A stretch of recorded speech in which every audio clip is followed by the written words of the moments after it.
You are watching the Friday edition of Platinum Northwest TV News. Good evening and thank you so much for joining us. I'm Philadelphia Mangoeng. Let's take a look at the leading top stories. First up, Northwest Premier Lazarus Mokgosi has appointed Dr. MEC Molapisi as the acting Premier, and the Northwest Department of Education closes off Women's Month in style. In the business news, another fuel price drop predicted for the month of September. And in the sports news, Hugo Bruce announces his final Bafana squad. We begin here. Northwest Premier Lazarus Mokgosi has appointed MEC for Cooperative Governance, Human Settlements and Traditional Affairs Molapisi as the acting Premier, effective from Thursday, the 29th of August until the 6th of September.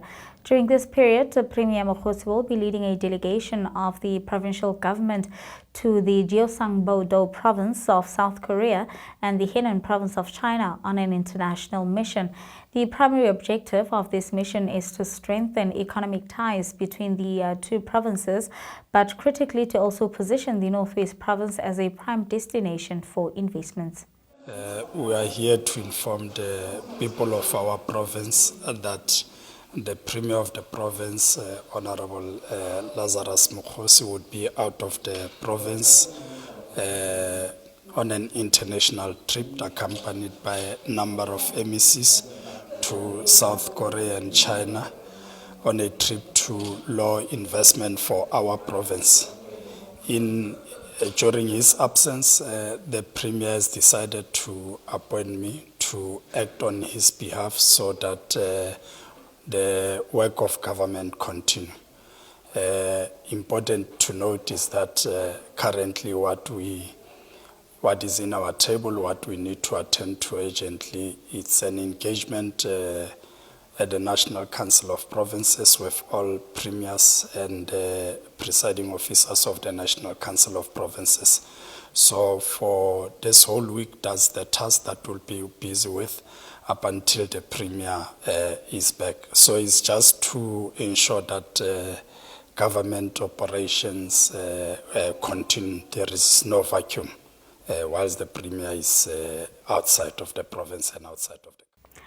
This mission forms part of the ongoing efforts of the province to attract investments and address the high levels of unemployment affecting communities.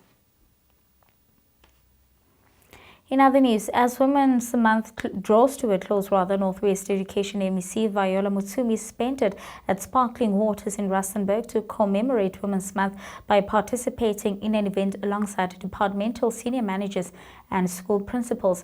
The purpose of the gathering is to provide a platform for school principals from both successful and struggling schools to openly discuss the challenges that they encounter throughout the academic year. This initiative is particularly significant for the department as it's striving to achieve a target of over 90% in the upcoming national academic year of 2024. In more news, President Cyril Ramaphosa accounted to the nation on the work of the government when he responded to questions for oral reply in the National Assembly. Responding to a question from a member of parliament about South Africa's role in Africa, President Ramaphosa spoke of South Africa's foreign policy on the continent and internationally. Let's take a look. Honourable members, Africa stands at the centre of our foreign policy. We are firmly committed to strengthening the African Union, SADC, as well as an instrument or as instruments of peace, stability, integration and development in our region as well as on our continent. Our country plays a leading role on several continental platforms and issues. We are, for example, the chair of the Presidential Infrastructure Champion Initiative, as I said. We are currently the AU champion on pandemic prevention, preparedness and response. South Africa has been working closely with other countries towards the full implementation of the Africa Continental Free Trade Area. This is set to eliminate trade barriers and to boost intra-African trade and to advance prosperity for all on our continent. And we continue to work within the African Union to end several ongoing conflicts on our continent and to restore constitutional and democratic government to countries that have recently experienced coups. We are currently involved in supporting the people of Mozambique, the people of the Democratic Republic of the Congo, South Sudan and other countries to enhance and to ensure that there is peace and stability on our continent. Meanwhile, leader of the opposition party in Parliament, Dr. John Hlophe, asked a supplementary question on South Africa's implementation of the International Criminal Court judgment regarding Israel's continued bombardment of the Palestine. Here's the President's response. As the Honourable Member knows, we have continued to take action at the International Court of Justice. Having initiated the action last year, we've continued to approach that court with further pleas and submissions to the court to make further rulings and to tighten up what they ruled in our favor last year. And in doing so, we've been fortunate to be joined by a number of other countries that have voiced and articulated their support for the case that South Africa initiated. We are now in the process of preparing almost a 500-page case which will be presented to the court, where we will be taking steps to prove that what we had approached the court on last year is the reality that Palestinians are living under, where we will be submitting not only video proof, photographic proof, but also great witness to our assertion that a genocide is unfolding and underway in Gaza. And all this, as the Honourable Member would know, is being done to not only support the people of Palestine, but to ensure that we live up to our own values and principles of respect for human rights and for justice, but also to continue arguing that the only solution that there can be for the horror that is unfolding in Palestine is when Palestinians will be granted the opportunity to have their own independent state and have self-determination, and to have a state of Palestine installed and established where they will also live side by side with the state of Israel. Now, all these matters are various initiatives that we continue to take, including the very matters that some of the members are shouting about now. These are matters that, as the government, we are in the process of dealing with. When we started this court case, we were told that the initiative we have taken is completely irrelevant, it amounted to nothing, and when the court, the International Court of Justice, ruled in our favor, it shut all those detractors up. And we continue in our resolve to proceed with this case because it is quite a historic case which demonstrates the empathy and the compassion of the people of South Africa towards the people of Palestine. And this we will continue. In the next few weeks, we will be submitting the real substance of our case, which our lawyers have been working on. And you might recall, and I continue to call you Honorable Judge, you will recall that we did set up a team that is composed of some of the best brains in the legal field, an international team that is working on these matters. So we are confident that we have a solid case to prove that genocide has happened and continues to happen in Palestine. Yes, the challenges are immense. I must admit that we face a number of challenges. The lack of support to emerging farmers has been the bane of our problems over quite a long time, and the absence of extension officers. One country that has done extremely well, as I got to know, is Ethiopia. They made it a point to train 40,000 extension officers. And having trained so many, that just revolutionized their agriculture and made agriculture a big contributor to their GDP.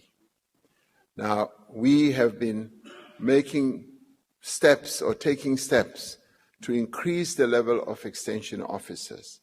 But those extension officers are often young people who themselves know very little about farming.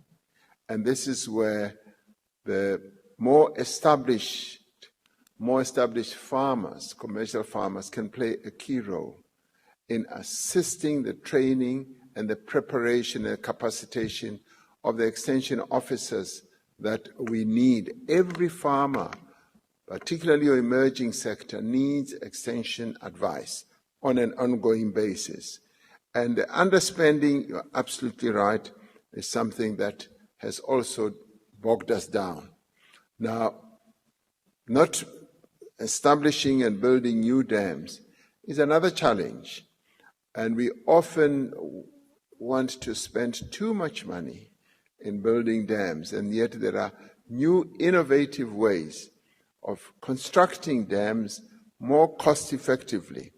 It means that we need to mobilize engineers who are more attuned to new ways of building dams, because yes, you're right, it is through the trapping of water that often ends up in the sea that we will be able to increase agriculture and improve opportunities that farmers can have, emerging farmers, because quite a lot of our land lies derelict because of lack of water. And if we can, as you correctly say, build new dams, that is precisely what we can do now. Department of Land Affairs and Rural Development, as well as Agriculture, are going to be focusing on precisely these challenges that we face, and making sure that even with agreements between ourselves and our neighboring countries, we've had a challenge between South Africa and Namibia, as well as Botswana. And all those matters are now going to be negotiated so that we continue to have that access, as we would want them to have access to our own market with whatever produce that they are able to have. Because in some cases, they are saying they want to block our products so that they can increase their own capacity. They are much smaller populations, and in no time, they should be able to produce their own, and they will need a market, and we should be their market. So all these challenges, Honorable Trollip, are matters that are on our radar screen. They are matters that are going to be addressed, and I would even encourage that our parliamentary committees that are seized with matters such as these should increase the tempo of their attention so that at the government level we are able to focus on what is important. Agriculture can and will be a great job creator, and we need to focus on all those subsectors of agriculture that can be good job creators, that can lead to development and the continued entry of black emerging farmers into agriculture. In international news now, a Hong Kong court has found 2 former chief editors of the now defunct independent news outlet Stand News guilty of sedition in a landmark case that has taken place amid a security crackdown in the China-ruled city. A district court judge announced the verdict on Thursday, declaring former editor-in-chief Chuan Peng Quinn as the former acting chief editor Patrick Lam guilty of conspiring to publish seditious publications. He said 11 of 17 articles that the prosecution presented as evidence were seditious under the colonial era. Sedition law Stand News closed in 2021 after a massive police raid in its office in which 2 journalists were arrested along with 5 members of staff. Let's take a look now at the business news.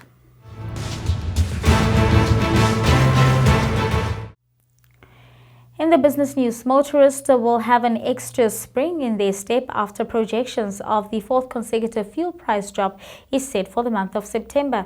The Automobile Association said on Friday morning that the unaudited data from the Central Energy Fund indicated that unleaded 95 will drop by around 94 cents per litre, unleaded 93 by approximately 86 cents per litre, and diesel wholesale price are set to decrease by roughly 76 cents per litre. Illuminating paraffin is predicted to drop by almost R1 per litre.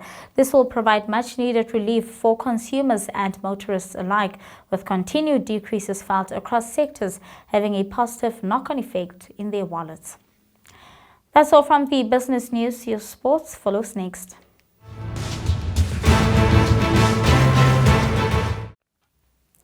In soccer news, Bruce has announced his final Bafana squad for the upcoming Africa Cup of Nations qualifier.